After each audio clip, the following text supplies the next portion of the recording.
Hi, I'm John Maxwell. When the top companies in the world are looking for trainers, speakers, and coaches, there's one name that stands above the rest, and that's Maxwell Leadership. Our certified team members have gotten proven results for companies all over the globe, and our reputation, I'm proud to say, is second to none. Some of our members have risen to the top of their profession, including the one you're going to meet today. I proudly introduce you to my friend Bob Fabian Zinka. Welcome to the Leadership and Success Podcast with your host, Coach BZ, where we help you lead with purpose and succeed with impact. If you're ready to grow into the kind of leader others want to follow, this podcast is for you. If you're determined to elevate your success and leave a lasting legacy, this podcast is for you. As my mentor, Dr. John C. Maxwell reminds us, everything rises and falls on leadership. Our goal is simple: to inspire you, challenge you, and equip you with insights that can transform the trajectory of your leadership journey. Welcome aboard to another episode of the Leadership and Success Podcast with Coach BZ.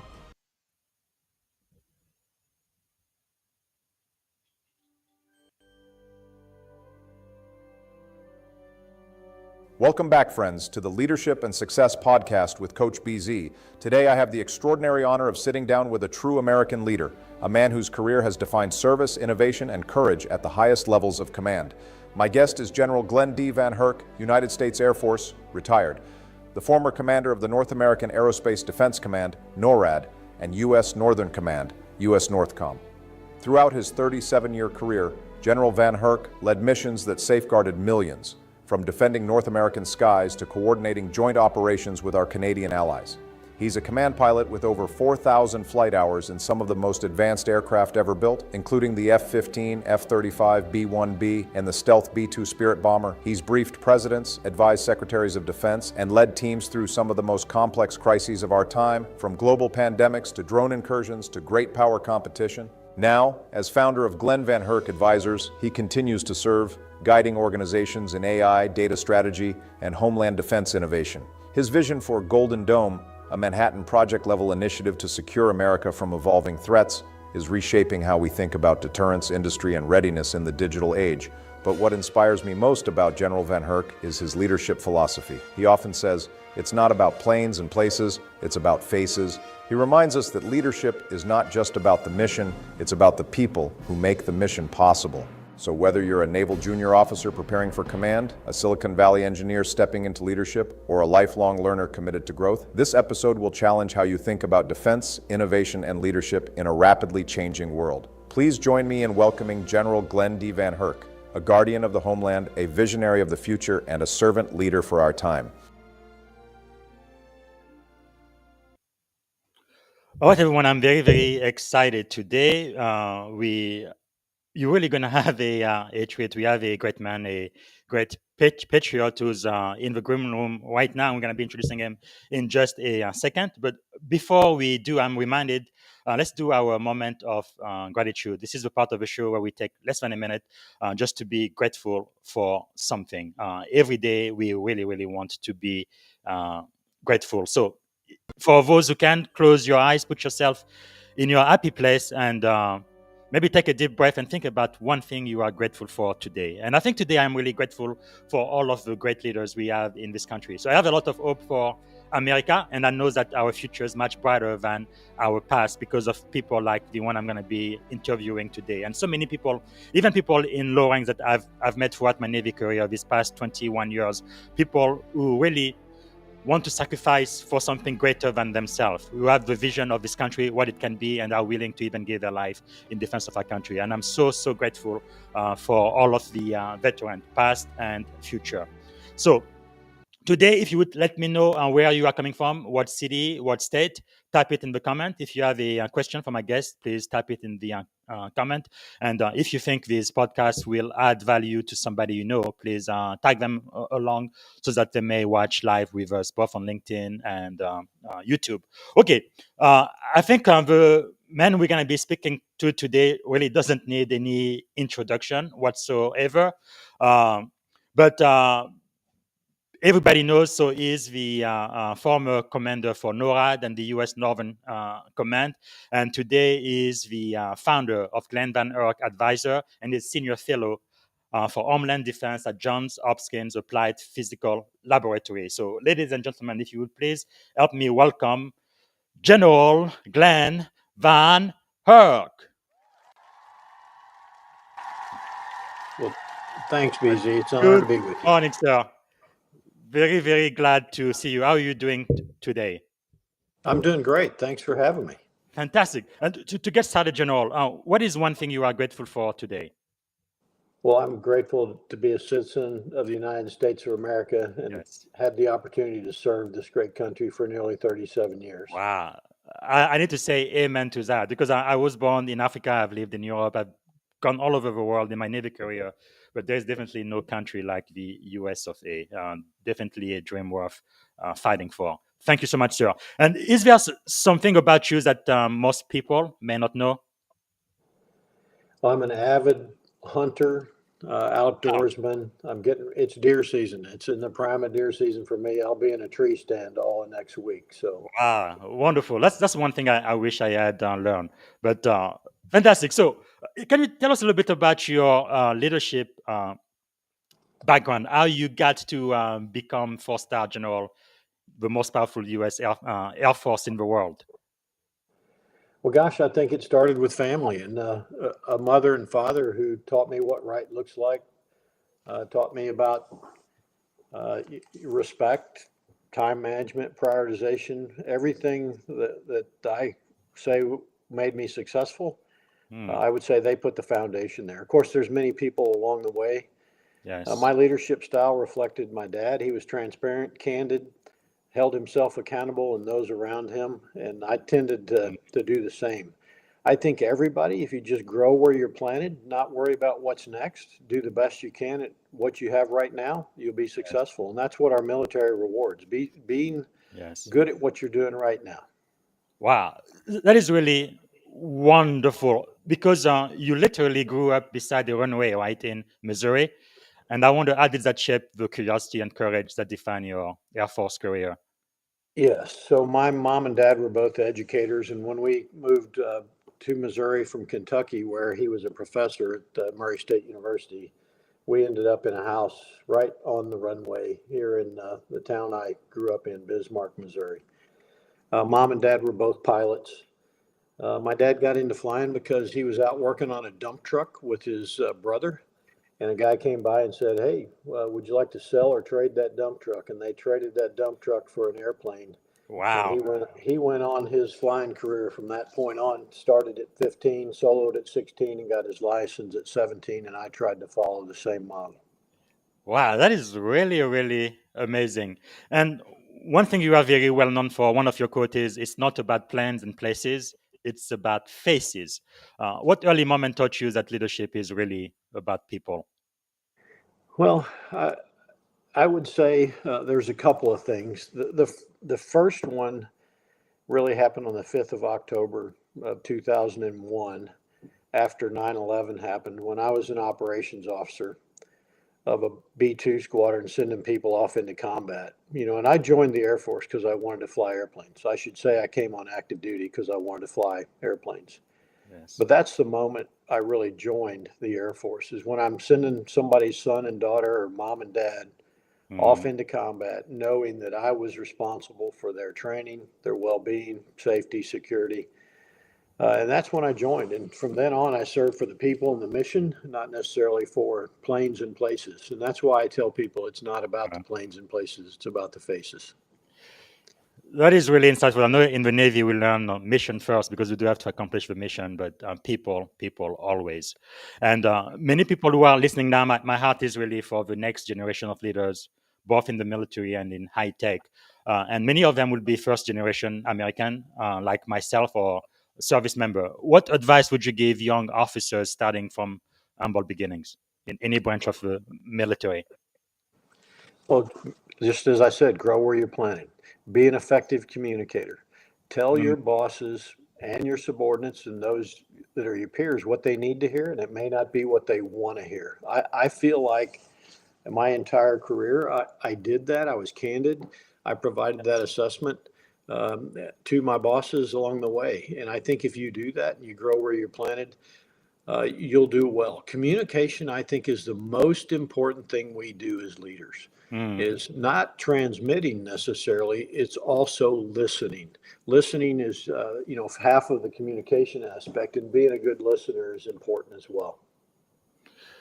Wow, that is so insightful. And you've had certain illustrious careers, sir. So from 7th Bomb Wing to NORAD and US NORTHCOM, that's probably how most people in this country know you, especially when we had those Chinese spy balloon a couple of years ago. But what leadership principle remain constant for you despite changing mission? I think accountability remain constant for me, holding myself accountable and those around. And you see some of that today in where Secretary Hegseth is wanting to go, is making sure that we enforce the standards, we live by the standards. We have standards for a reason. F-15s. We lined up the helm at the end of runway check. And we did that for a reason. If you couldn't do this right, what were you going to do in combat when you're under stress? And so we focused on the basics. And then Mm. the communication that I already talked about. I think that was constant the whole time. I'm not a prolific writer. I'm not an exceptional writer. I didn't excel in school necessarily, but I think I learned how to effectively communicate both written and verbally. And that is crucial to be able to get your message across succinctly in a manner where people can understand. Mm. Especially a man at working at the highest level of leadership as you have done, sir. How did you balance the immense responsibility of nuclear deterrence with empathy and humility as a leader? It's almost like an oxymoron, but it seems like that's really the type of leaders we need for the future. Yeah, so BZ, I don't think you have to balance necessarily Hmm. the mission of humility and empathy. I believe you have to be effective at all missions and life in general. Yes, sir. One must demonstrate the ability to have empathy, to listen, to understand, to Mm. share perspective, with those that work for you, those that you work with, and that humility as well. Yes. I don't think I became successful, necessarily for who I was. I was successful because I surrounded myself with people that were diverse. And by that, I mean they didn't share the same thought as me. They may not be from the same service as me or the Mhm. same background as a fighter or a bomber pilot. They may be a logistician. But I think those characteristics help me stay grounded and stay effective as a leader. Well, so what about life and work balance? When I'm dealing with my mentees, junior officers, that's usually the number one thing they ask me because many of them are still going to school to get their master. With it's not quite required for the Navy, but many of the service corps really reward that. So they're going to school. Many times they're married, they have children, and then they have to do this Navy thing at the same time. What is your advice for junior officers so they don't burn out? Well, first of all, don't lose leave. I never lost a day of leave. Okay. And Mm, people will go, that's crazy. But no, I didn't. Take that leave. Go to the soccer games, the dance recitals. I wow. did those things and balance your life. If you go talk to the people that work for me at NORAD and NORTHCOM, I didn't come in at 4 a.m. or even 6 a.m. Now, that doesn't Mm, mean I wasn't up. I had a suite at home where I could do things. But I came into the office around 7:45, and I tried to go home by 16:30 to 1700. wow. I realized that if I was there, there was hundreds, if not thousands, of people that I was impacting as Yes. well. So I tried to stay grounded in those basics. I would go home for lunch when possible, especially when I lived on base, to get away so that people can see that.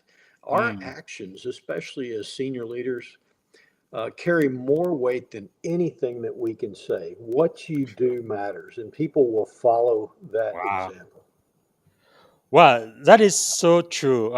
Because one thing I've definitely learned as a junior officer, even when I was enlisted, right? You want to get to work before your boss and then leave after your boss has left. But maybe it's just a mindset.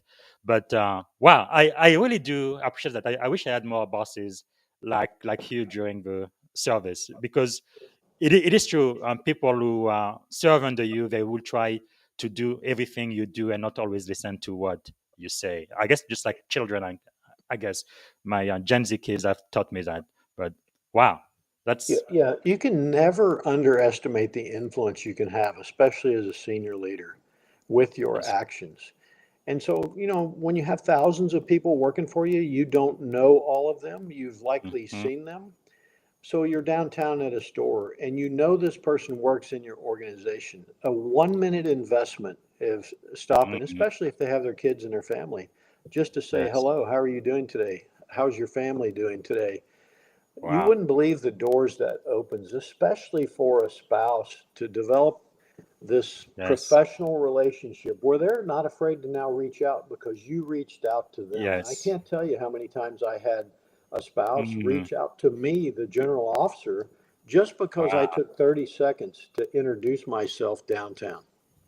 Man, that is so key. So for the junior officers listening now, because I know when I had the privilege to be a commanding officer, one of the most rewarding things I ever did is when any of my sailors asked me to write a thank you letter to their family, especially their wives, because it's true the service member is serving, but in reality, it's the entire family that is really serving the country, and it's so important to be grateful to the family, to the community. So what do you think, sir? What is the hardest leadership decision you ever made that still teaches you something today? I don't know that any leadership decision I would say is hard. Some had great risks or consequences, Yes. and therefore maybe I took a little bit longer side. But hard, I'm not sure is the right word. Most of the decisions that you would quantify as hard involve people, BZ. Yes. To remove somebody from a position, or to not recommend them for promotion, or to Mm. not recommend them for a decoration. And so Yes. my advice to your listeners is, those decisions are ones that you don't necessarily need to make in a hurry. Trust your gut instinct on those Mm. decisions. Call them tough, hard, whatever you want. Yes. But don't worry about being liked in the decision. Worry about being respected. You want to be Mm. respected by the institution first and the organization, not liked by the people that your decisions Yes. are impacting. Wow. That is so powerful. I think it's probably one of the biggest and you know, things I had to learn when I first became a CEO, because not everybody is going to like you no matter what. And it's completely impossible to please 100% of the people. I don't know if that happened to you, sir, but a couple of times, for some reason, some people from my command they decided to go to the IG, and I was investigated and all of that. I mean, it was I felt like my career was over. Of course, I didn't do anything wrong, and I was com- Yeah. completely justified. But just going through the process, or just even thinking that somebody in your command may not like you for whatever reason, I didn't sleep for at least a week. But yeah, but it is so true. You have to focus on the mission, and some people are not going to be pleased by the decision you make. Yeah, But you're there to lead a mission, and the people make the mission happen. that's If true. you're worried about being liked and your decisions are influenced by, decision for this individual, and then you move to the next individual, what you'll find is you'll have a lack of trust and you'll have confusion across the organization. One of Yes. the feedback items I get is I was constant in my messaging, constant in my decision making, accountability, and I took the gray out of the equation. It was pretty black and Mm. white with me. And what I find is our forces today, what drives stress into their life, what frustrates them, is the gray. It's not operating in black and Yes. white. They can operate with good info, bad information, whatever it may be. What Yes. they have a hard time with is not having information, that gray area where they don't know intent, commander's decision, where they Mm. stand. Those are really important things. Yes. Wow. And also in making decision, would you agree with what General Colin Powell said about P4070, where you don't need to have 100% of the information before you make a decision? Because I remember as a junior officer, especially, I used to be plagued by paralysis by analysis because I would analyze things and try to wait until I get all of the information before making a decision. But usually by that time, it's way, way too late. Would you agree with that sentiment, sir? 100%. Yes. Delaying a decision is a decision in itself. And the most likely outcome of that is the decision is made once it's irrelevant. Wow. We need leaders today that are not afraid of taking risk, not afraid of failure, who move out with the information they have on a timeline to make an effective decision. Once that timeline is too late because they're worried about risk or whatever it may be, Mm-hmm. then that decision's almost irrelevant. I see Wow. the paralysis by analysis leading today to young leaders and commanders not being successful in their commands. And too often they're worried about surviving command, Yes. not moving the ball down the field and adapting the organization to meet the intent and the world that changes around them. True. Wow. So powerful. Now, one thing about you, sir, you've briefed President, Prime Minister, Secretary of Defense. What's the mindset required to stay calm, credible, and clear in those moments?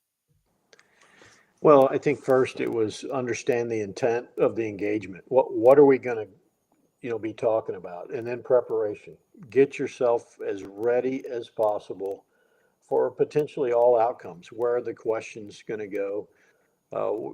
What am I likely going to be asked? What does my boss care about? What is Congress concerned about? For me, I stayed in the military dimension. I did not get worried about the politics. My Hmm. job was to give military advice, military options, and that's where I tried Wow. to focus. Clear, concise communication when talking, especially to that level of a senior leader. And I tell folks, communicate on an eighth grade level.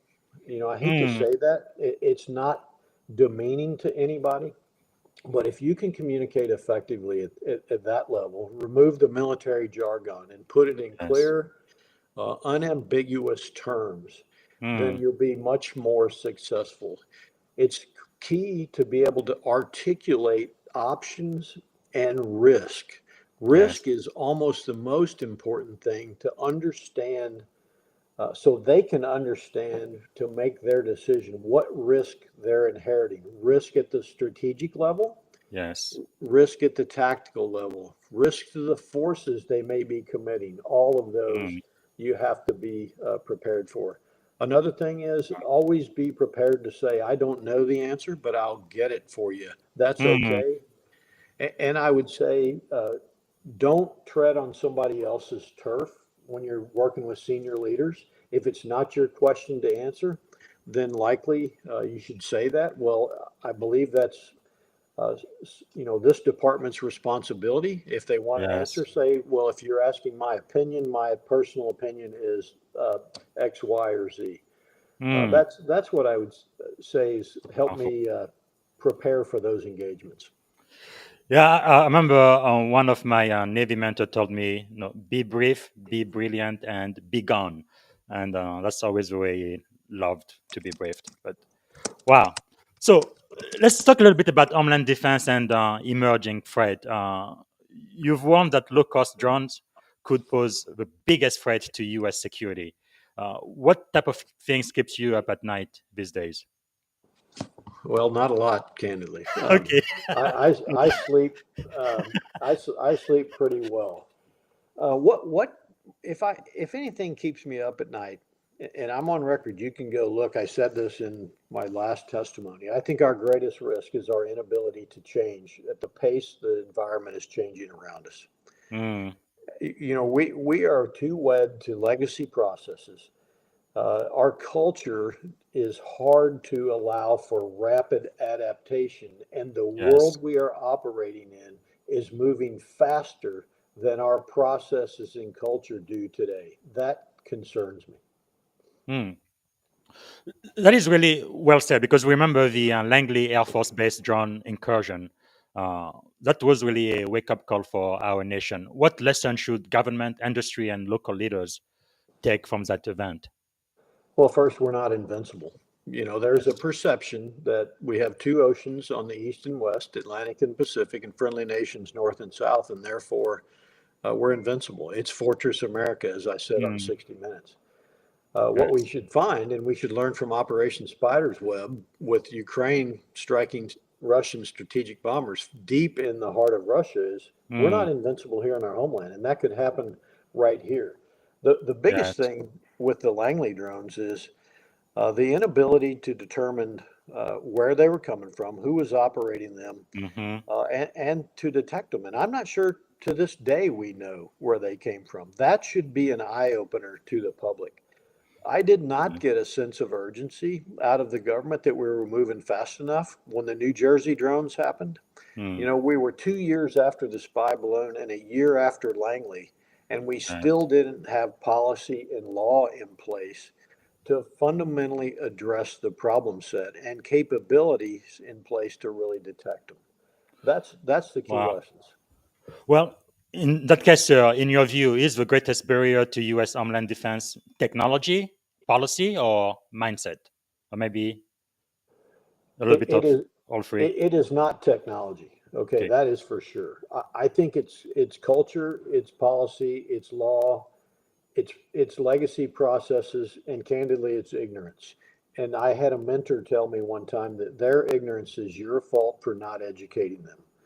And Yes. so we have to educate folks on the requirement to defend ourselves because fundamentally threats to our homeland have absolutely changed.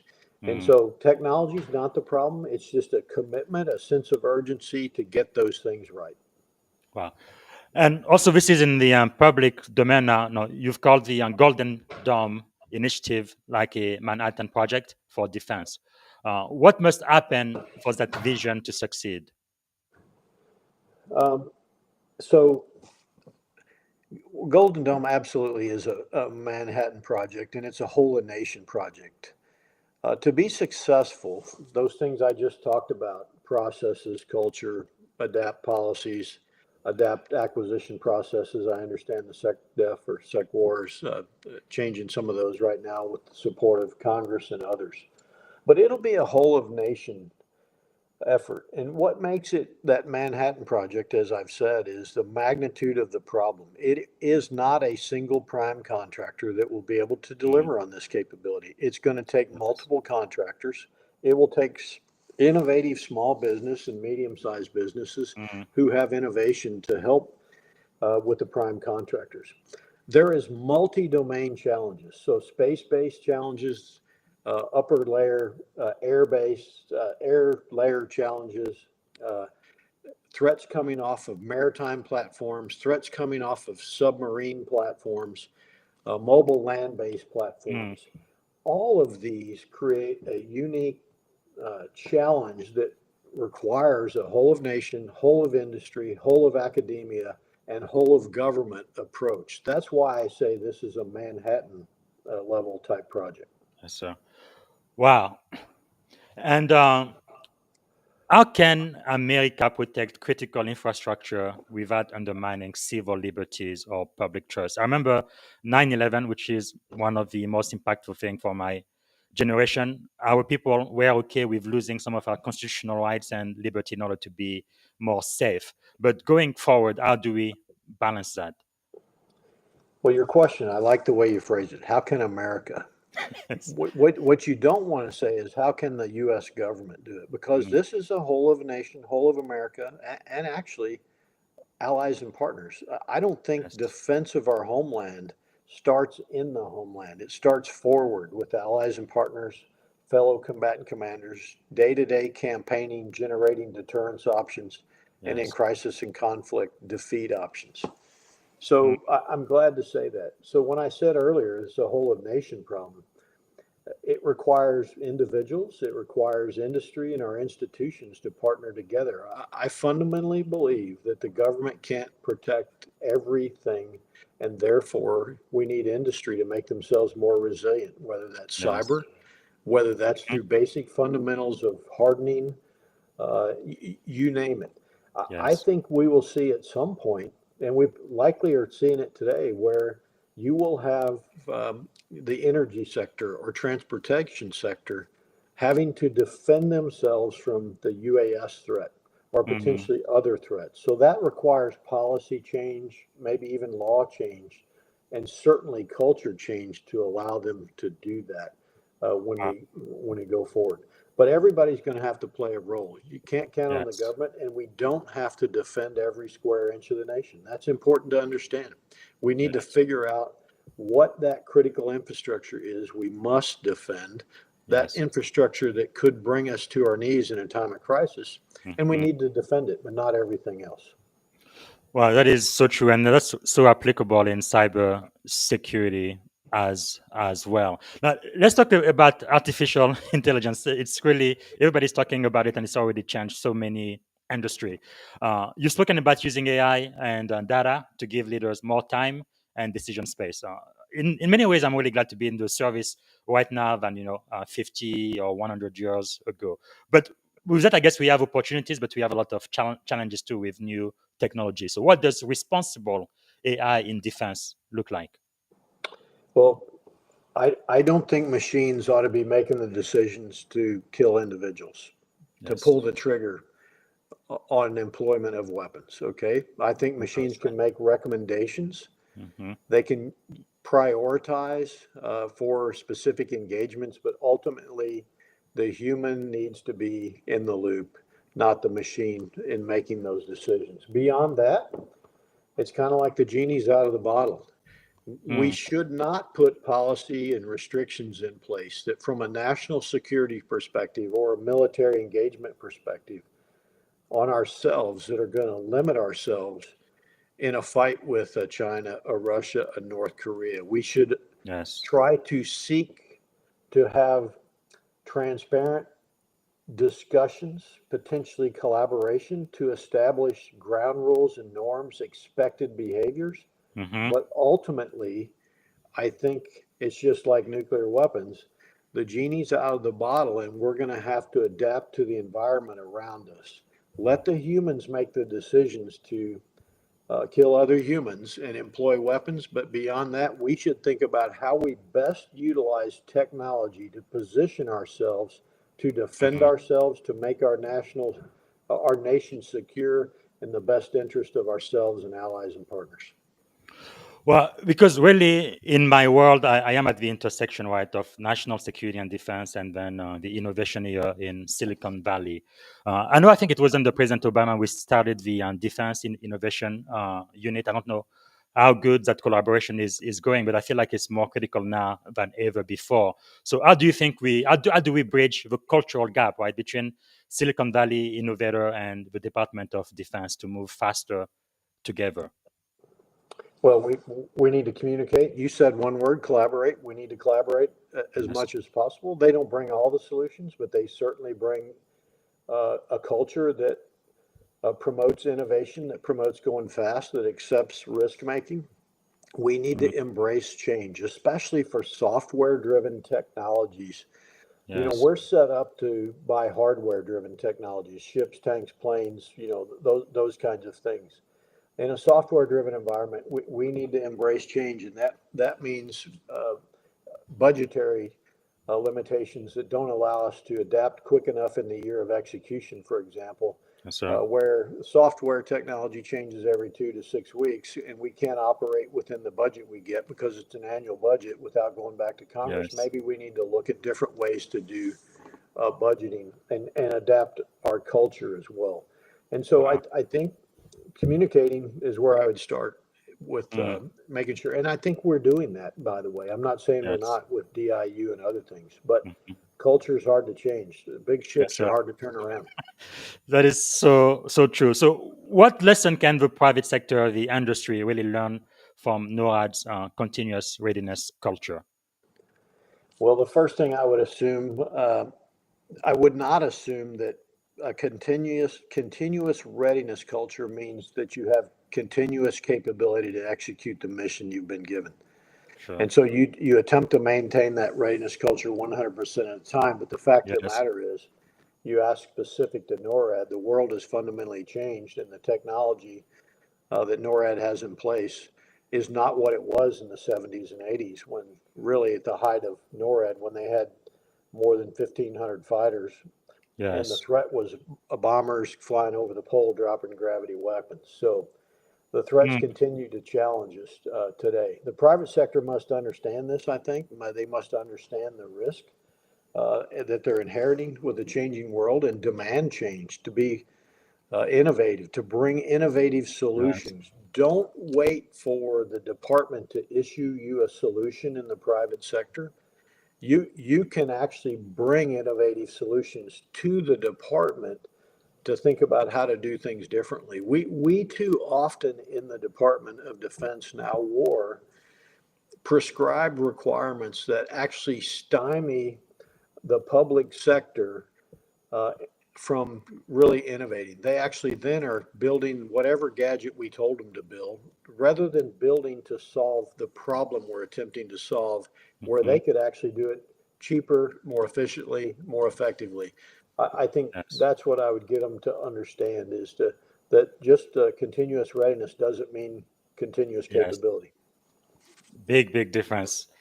Thanks, Joe. So I think to end this first segment, I want to ask about you've linked vocational education to national security. So how can America rebuild the skilled workforce needed to sustain deterrence? And the second part to that question is, how do we inspire American citizens to see manufacturing, logistics, and maintenance as a patriotic calling again? Two two things with that. One thing, even when I was a junior officer, one thing I really loved to do was to go to the National Science Fair, because I feel like that's national security right there. Because a lot of our fellow American, the next generation, they want to do art, music, history, and all that. Which there's nothing wrong with it, but I think science, technology, engineering, math are very critical, especially where we are going.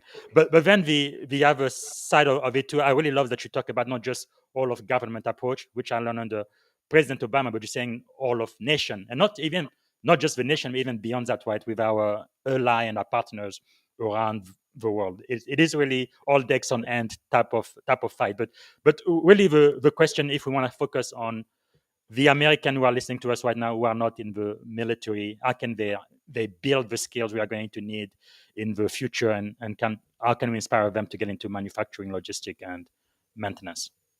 Yeah, so let me let you in on a secret. My So, passion for this is driven by my father's education. He had a mm, PhD in industrial education.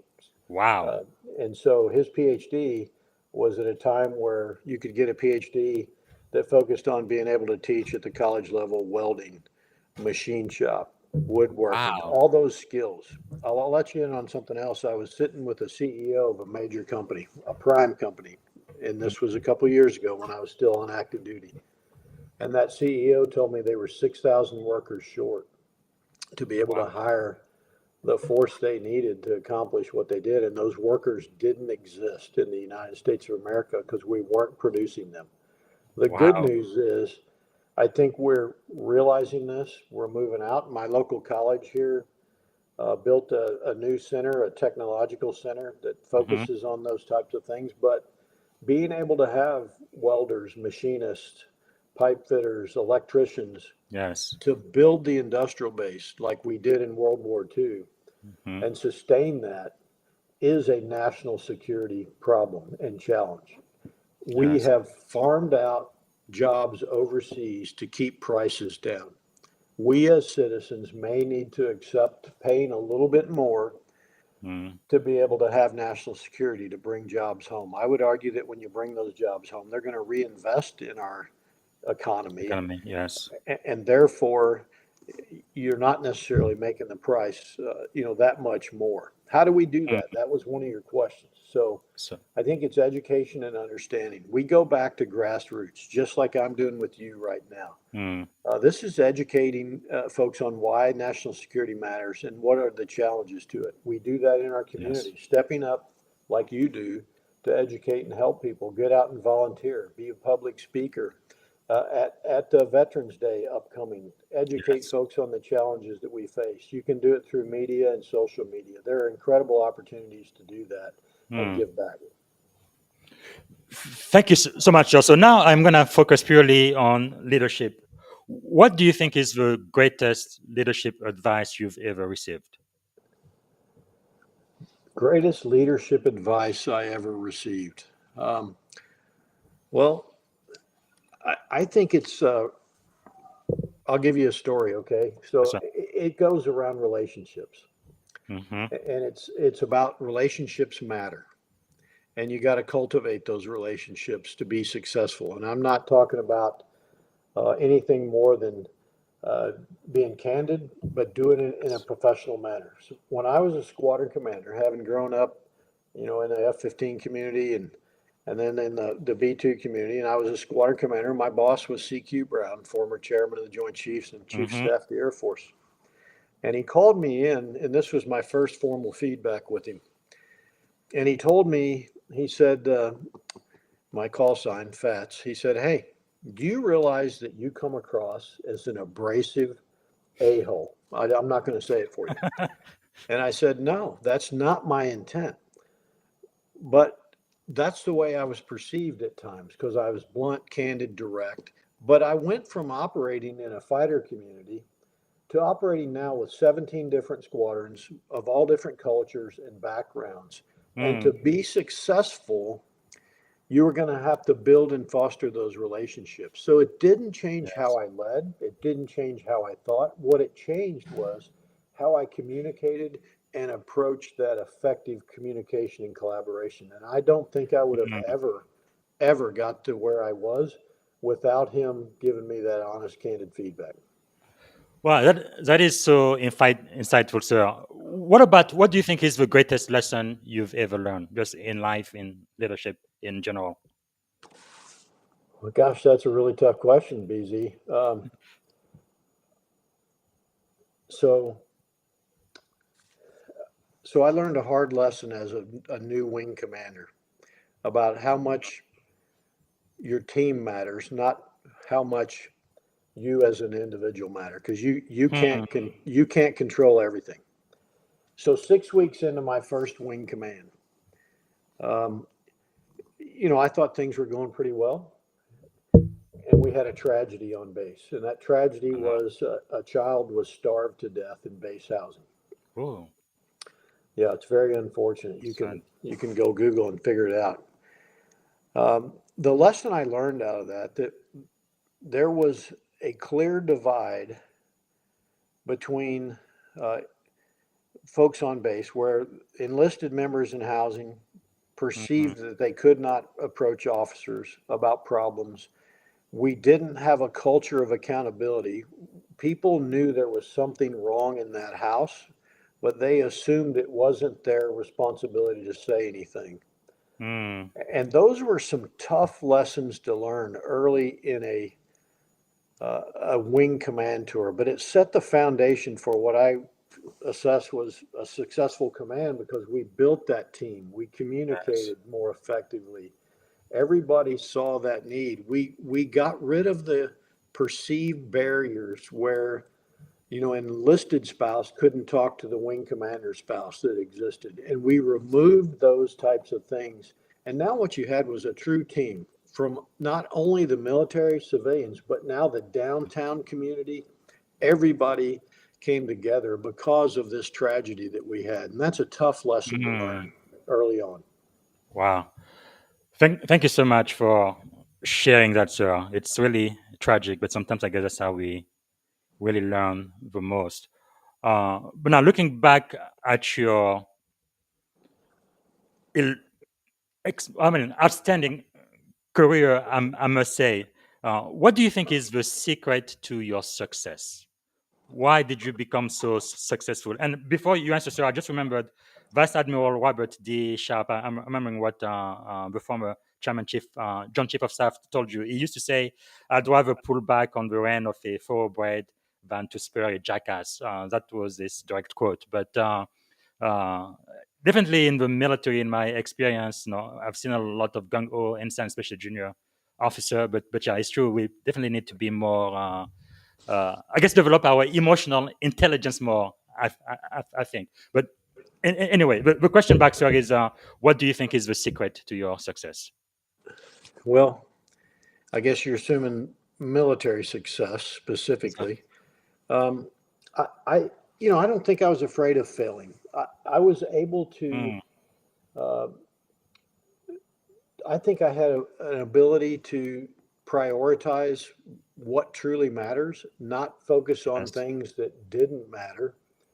I didn't worry about um, making the boss mad. I wanted the boss to know what they needed to know, and I was willing to tell them that. I was one of those that I think had good balance in life between family, work, which Yes. allowed me to be, refreshed all the time. Candidly, I wasn't too worried about it, and I didn't worry about getting promoted, BZ, at all. Mm, Candidly, um, so let me just go to foundationally what I think enabled me to be successful. It was people.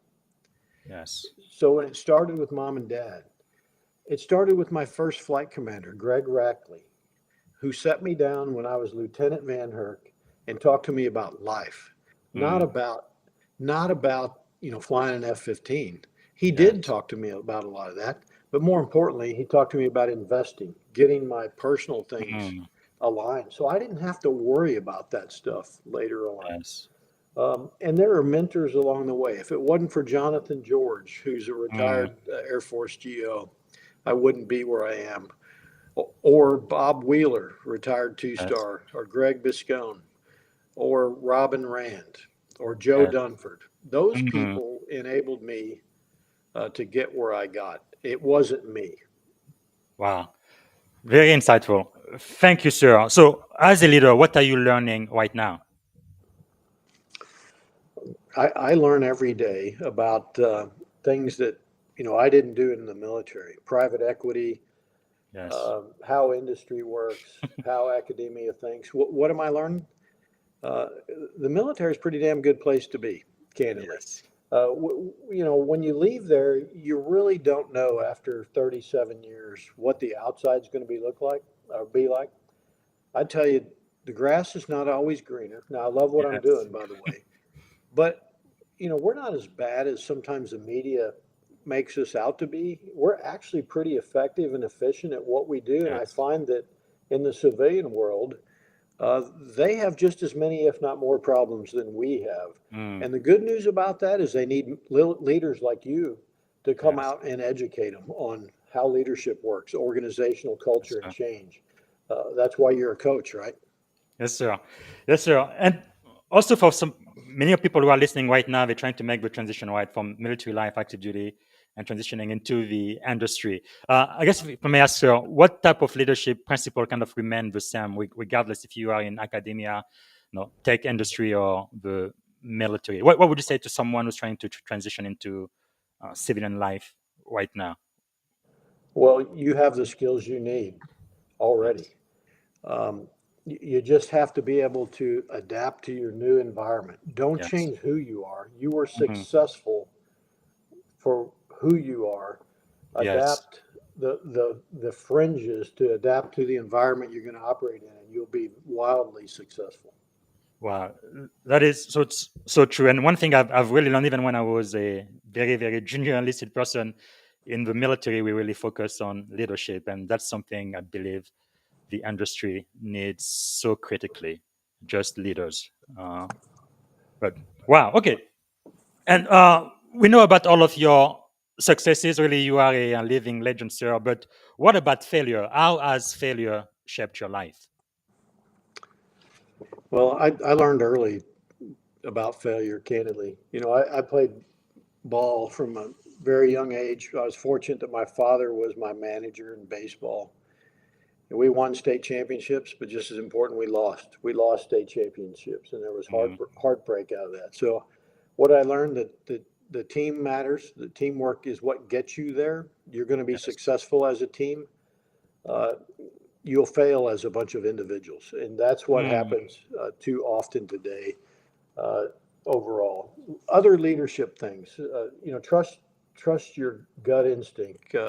I you fail all the time, but the question is, how do you rebound and what do you learn from those failures? And my failures candidly, I won't go into the details, but two of them that I failed were people decisions that I didn't pull the trigger on a personnel decision sooner than I did. And it Yes. impacted my mission and my organization Mm. when I should have trusted my gut instinct, not the folks telling me other advice, and I should have went with my gut instinct and made some decisions sooner than I Mm. did. Read into that what you want. I won't go into more detail. Yes. But those are lessons, when you're seeing impact bigger than yourself across an entire organization, you can't be afraid to make decisions. Mm. I guess that's the reason why leaders get paid the big bucks, because you really have to make very, very difficult decision at times, even for people you really care a lot about on a personal level, to save the mission. Uh, wow. Okay, and thank you so much for sharing some of your mentors, thought leaders, and people who've helped you get to where you are now. But if I could ask you, if you could choose three people, they could be alive, dead, or even mythical figure to have dinner with, who would you choose and why? Oh, I'd want to sit down with, for sure, George Washington. Yes, Um, I don't think you need to say much more than that. Two more. yes, and probably Thomas Jefferson as a founding father, Yes, but Martin Luther King would be a great one to sit but, down and man, pick his brain. I would love Ronald to Reagan. be. Well, I definitely would like to be a fly on the wall for that discussion. Wow. Okay. Is there any books that you would recommend to the audience? You know, I'm a, I don't read a lot of books, but one of them, Stephen Covey had the seven. 7 Habits of Successful People. Yeah. So if you go back and you study those types and you look at the traits of effective or highly effective leaders, they Yes. almost have all the same types of backgrounds. Mm, How they operate, how they think, what their daily routine looks like, and I think you can get a lot out of that book. I've got yes. another one back here behind me. The Passing of the Night, which is a Oh yes. book. hmm I've read that Uh, one. yes, so that's a great book from Yes. POWs as well. And I got another one. Yes. I don't see it right now. I'll send it to you. But Thanks, sir. those types of books I get a lot out of. hmm The leadership lessons from folks who learned them the hard way. Well, sir, I must ask you, when are you going to write your number one New York Times best-selling book? I'm not going to write a book. I've been approached about writing a book, but I I mean, won't say I would never consider that because you should never rule anything out like that. But I don't have a desire to write a book. because one thing I've been doing, especially since I was 17 years old, is just read, read, read, read, read. And with a $40, $50 book, I can get the wisdom of somebody like you who has more than 37 years of experience in the military at the highest level, and just trying to learn what works, what doesn't work, and really get better at leading. Yeah. Hey, there's some great books out by recent leaders. So CZ, Yes. the former chairman's senior enlisted advisor to the chairman, Yes. Colon Lopez. hmm He's got a leadership book out that just came Yes. out. I haven't read it all. I've read pieces. You probably ought to look at that. Absolutely. Scott Stalker, do you know Stalker, who's a Yes, sir. Marine at hmm T9, Master Guns? He's got some great leadership thought. So tell Yes. your folks to go out and look at some of those folks along the Absolutely. way. I know in general, Mike Crystal just wrote another book about character also, and yes, uh, fantastic. Okay, we are almost toward the answer. Let me ask you this: if you had one and only one day to live, what would you have liked your final contribution to be? Gosh, that's really tough, BZ. I think when you say contribution, you're talking about some type of an achievement. What I would say is I would want to go out remembered for somebody who cared, who made a difference, who was not Yes. about himself, was cared about the institution, our nation Mhm. more than anything else. And Yes. so I think that's the way I lived my 37 years of service. That's the way I live today. I don't do it for money Candidly, I do a lot of things that I don't get paid to do. I do it Sure. because I'm passionate about national security, our country. We live in the best country in the world. You That's can true. articulate that from a different perspective than me, Yes, sir. and we should appreciate that. Absolutely. Wow. So if you had like a magic wand and you could solve any problem when you wake up in the morning, what is one problem you would like to solve?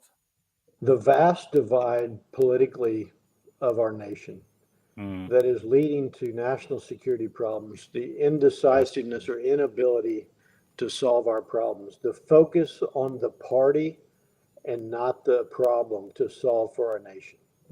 Yes. All right. Is there maybe a song, a book, a movie that would be your life's theme or anthem? Um, at my retirement, they played the country song. I'm from the country. That's me. I'm a country boy, a hillbilly from Missouri, and that's Wow. probably the one that fits me best. And which version do you like? Who is the singer, the artist? I don't remember who I sings I that. I will find the most popular one because like I said, I think we were in the green room. I am a musician, and I feel like whenever a very significant thing happens in my life, there is a soundtrack to it, and music is very emotional, and I think it can bring a lot of people together as well. Okay, so we are pretty much at the answer. Is there anything we can do to add value back to you? Well, spread the word, educate people, be passionate about our country, our national security, Yes. have non emotional dialogue, present facts. Too many people argue out of emotion and they don't present facts, and you see that play out today. Don't be Mm, the person who spreads disinformation and turns it into misinformation. yes. Do your homework. I would encourage you to connect with me on LinkedIn and other places. Absolutely. Is there a question, sir, I should have asked you that I haven't asked yet? Um, I guess what am I most proud of? Yes, that's a great question. Yeah, I'm most proud of in my 38th year of marriage, uh, a beautiful daughter, wife, three Yes. incredible grandkids, Wow. and 37 years of service with the same family for the whole time, and I'm very Wow. proud of that. Congratulations, sir. I guess in life, that's really what matters the most, right? Regardless of all of the accolades you've had, medals and awards Yeah. and So accolades you have. so I know we're short on time, but I had a boss tell me one time this journey, this military journey, is like a long train ride. There's going to be a lot of stations you stop at. What Yes. matters most is who gets off at the last station with you. Make Mm, sure it's the people in your life you want. powerful. Okay, we have only 1 minute left. Rapid fire question. Don't take too long to think, sir. When you were a kid, what did you want to be? When I was a kid, I wanted to be a dentist. Really? Wow. Okay, that's surprising. I thought you would say pilot. Okay, very good. 3 adjectives describing you as a child. Um, pass. I, Okay. What about as an adult? um, I'd say common sense. Very good. All right. This is the very answer. It's 9:30 here. What is one word that represents our shared experience on this podcast today? Um, Reflective. I think we've Reflective. done a lot of reflection on many topics. I think that's a good word for our podcast. Thank you so much. I've had general officers here before, but never a four-star general. And thank you so much for being here. I know, especially my military mentees are really going to enjoy this and learn a lot from your background. Again, you don't have to write a book, but I think, sir, if you took the time to write one, it's going to help a lot of people. Another thing I love about the books, like one of my mentor, General Collins, is no longer with us, but I can still go back and read his book over and over again and still be mentored and learn from his experience. But anyway, thank you so much for your time today, sir. And I really, really appreciate it. Thank you. Thank you. All right, everybody. I believe you've had quite a treat today. We talked to four-star General, Admiral is in the Navy, General, U.S. Air Force, Glen D. VanHerck, former commander for NORAD and USNORTHCOM. What a delight. I remember when I first joined the Navy, I was a seaman recruit at RTC, great mistake. I mean, great legs. back then, anybody who was a senior officer, it was almost like a demigod. Even today, I am a senior officer myself, but when I talk to a flag officer, it's just a lot of respect for their knowledge, their experience, and everything they've sacrificed for this country. So I really hope you've got a lot out of it. I'm going to be back here tomorrow. We're going to have a 10-minute AI recap on one of the podcast we had before. And then on Monday, I'm going to interview one of my mentors, Dr. Tim Elmore. He has the key. I think he's a Gen Z whisperer. Leadership 2.0, the Gen Z playbook.